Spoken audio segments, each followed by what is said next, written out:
Hey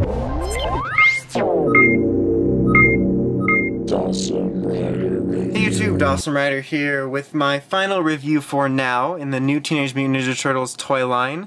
This is the Michelangelo figure. So let's just go ahead and get started, and at the very end I will have a little mini wrap up and I'll put them all together and show them off together and give my thoughts as a whole, just if you've been following this series of videos. So the same packaging as we've gone over before. It's a neat packaging, as I've said before, that I like it and it stands out. You got the logo up here and Nickelodeon logo. Side picture of the four of them from the show. It says Michelangelo, jokester, and hard-hitting nunchuck nerd? Herd. Nerd herd. Get it, Chuck? If you watch that show, you're awesome. And then in the back we have this general Ninja Turtles bio, which I read in the first one, and if you're watching this, I'm assuming you know their origins. And then we got like a picture of him here being all goofy. Let's read his quick little description. Impulsive, creative, and very social, Michelangelo is the heart and soul of the Ninja Turtles. The runt of the litter, he may be the smallest of the mutant brothers, but that doesn't make him the weakest, just harder to catch. Enemies beware. Michelangelo is a master of the Kusarigama nunchucks with a secret and sharp surprise. So that is cool. You can cut these out, as I've said before, for like little collections and whatnot. So accessories wise, he obviously has his nunchucks, which are not too badly done. They're just kind of like a brown-orange color. Not really much to them. I'll just take them out for now because I have to show something off in a minute. And then he's got his little accessory board. He's got like this chained scythe type thing, which is kind of neat. Some throwing stars, more throwing stars, and stuff like that. Or shurikens and throwing stars, whatever. I always get it mixed up because I'm a stupid head. But really cool. I like that they're on these little things because I can store them away until I sometime maybe decide to switch out the accessories. But I like them to have their normal weapons. It's just easier. But let's take a look at the figure, and he is actually very adorable. It sounds weird for like a guy to say, but like he's the smallest of them, and they did make him a bit smaller, which is nice, and it just comes off really adorable, and it looks good.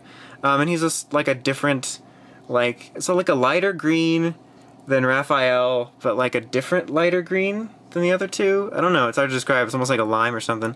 Like if I licked him, he'd taste like lime, but I'm not gonna lick him. I really like the facial expression on him. As I said before, they give him individual facial expressions, which look really cool. I guess a lot of Ninja Turtle figures do in general, but like gives him a mischievous look, and it looks good. And you can see some of the details on him. He's got his individualized little battle damage like the others. Seems to be a little bit lesser. Maybe that's just me thinking because he's younger. He doesn't get hit as much. But once again, I'll just give you like a little pan overview, so you can just take a look at the details for yourself. Solid job on these figures. You can see on the back. Check out the back. So before I do articulation, I'll show these are obviously for storing the nunchucks. Now you store them like this by closing them together and putting them in here, which is all fine. It takes a bit of maneuvering to fit them in there. It's so tight. Anyway, but you can see like it's putting pressure here on this, so I feel like after a while they probably will break. So I'll probably just keep him in his hands. My advice to you, I mean, I guess you could put it like this or something, but it would look silly. Or like this, I don't know. Or just put one in there, I don't know. My advice to you is if you want to display him without his nunchucks, just pretend they're behind his back. Because you really can't tell if they're behind there anyway, instead of ruining them. So, articulation, pretty much the same as the others. He's got all-around nice arm movement, swiveling, single elbow joint. Solid leg articulation all around. A little bit hindered by this soft plastic, but it's more flexible than the shell, which hinders the back. Swiveling, almost a toe joint. I'm used to doing figure arts. And then you got the 360 head and up and down movement. So really nice figure once again. I'm gonna go ahead and put his weapons in, just because I'm gonna do like a group shot now. But before the group shot, in case, which I don't know why you wouldn't just watch the full series of reviews that I have put out over the last 4 days. There's a quick size comparison. Here is Red Samurai Ranger, which is actually pretty in scale, with this smaller guy, and a Movie Masters Batman. So I compared those and the other ones, just noting the scale of nowadays, and even though these are 4-inch, they look good. So I have lost Donatello. Where did he go? I don't know, let's bring the other guy. No, there he is. Okay. So here's Donatello. We got Raphael.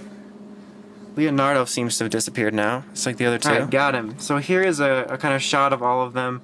I'll kind of do a side view. As you can see, they're all different, obviously different colors like they should be, and different builds and different heights, which is really nice. I mean, I know, like I said, they're supposed to be, so you're like, stupid, why wouldn't they do it? Well, like I've said in the previous reviews, a lot of toy companies nowadays are cutting corners, so if they were being cheap, I could easily see them making figures like this, like skinnier, maybe a little less detailed, maybe making them all the same color and merely switching out their weapons and bandanas. And their masks, just to save money, because I could easily see that being done with like the cheap Avengers figures and stuff they put out. But I'm glad that for like the main figures of this line, we got such nice figures. They all have, like I said, individual builds, and the individual faces and the individual like battle damage all separates them and gives them personality, which is really great, and they look really good together. So, as I said at the beginning of this venture, as of right now I've only picked up these 4 because that's all I wanted for now because of space and money, but there's a good chance that later I could pick up some other ones, so maybe keep an eye out, and I'll probably pick up the classics. But so overall, I really, really like this line, and if you're a Ninja Turtles fan, even the slightest, I definitely can recommend them. Even if the show, like I said before, even if the show ends up being bad, these are still good representations of the Ninja Turtles, so they're really good figures, and definitely can recommend them. So that about wraps it up. Until next time, make sure to check out WritersRangersRambles.com for token news in the craziest way possible. Dawson Rider, signing out.